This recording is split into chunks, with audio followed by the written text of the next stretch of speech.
Hi, welcome to Smooth Web Live TV's quick tutorial on adding an individual schedule to your event and programs room board.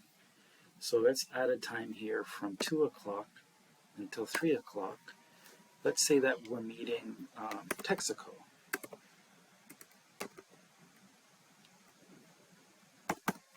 Or Tezayam. And then we're going to have that meeting in the boardroom. And then we're going to hit create, and within 10 to 15 seconds, the screen will be updated. So let's go to full screen here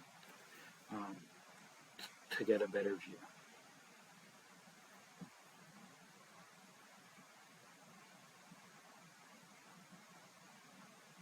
And there we go. Our new schedule has been scheduled for 2 o'clock.